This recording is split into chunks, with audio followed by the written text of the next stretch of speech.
Well, James and Liz, the Qantas brand has suffered a massive plunge. The estimated value of its brand has gone down after a horror year with lawsuits and the public criticising it, falling 22 places in the national rankings. It's a long fall from grace for Qantas, which in 2019 was rated Australia's strongest brand, James.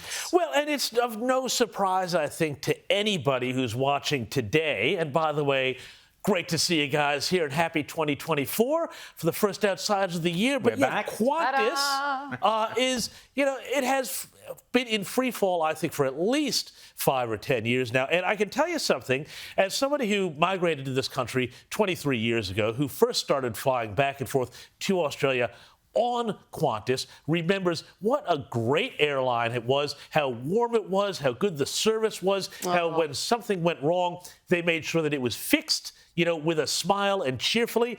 To see what they have done to it, what happened under Alan Joyce's tenure, and it's not just the voice. It's not just the woke politics. It was about the entire way that they decided to carve up the business and turn it simply into something that was no longer an icon of Australia, but just simply about bottom line bonuses for executives. And that's it. Saving money, cutting corners, ruining the brand. And no wonder that people no longer like or trust this once great, iconic airline. And I think it does Australia a lot of harm around the world just from that sort of soft power point of view to say, we don't have a national flag carrier that people have really great associations with anymore. Well, Liz, it seems kind of symptomatic, doesn't it, of the whole kind of collapse of Australia. We'll talk in a second about Australia Day and how the Albanese government is doing its utmost to try and trash that. But doesn't it seem symptomatic, as James said, one of the great Aussie brands,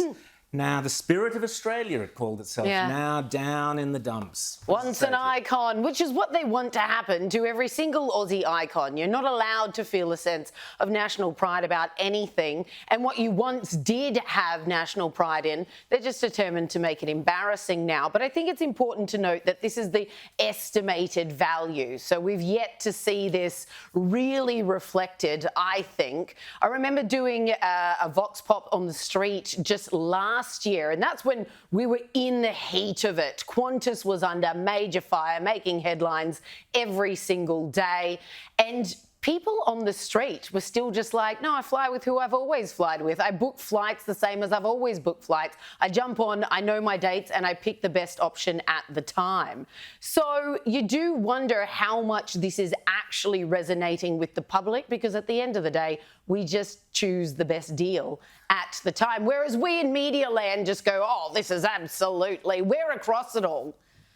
Well, I don't know. I'm not sure that that's right, Liz, because I've certainly people I speak to go, Qantas, I'm not happy with it. I don't like it. I'd rather go Virgin. But when they jump online, what deal are they taking? Yeah, but Liz, I'll tell you what, though, when people, you want to quantify stuff, though.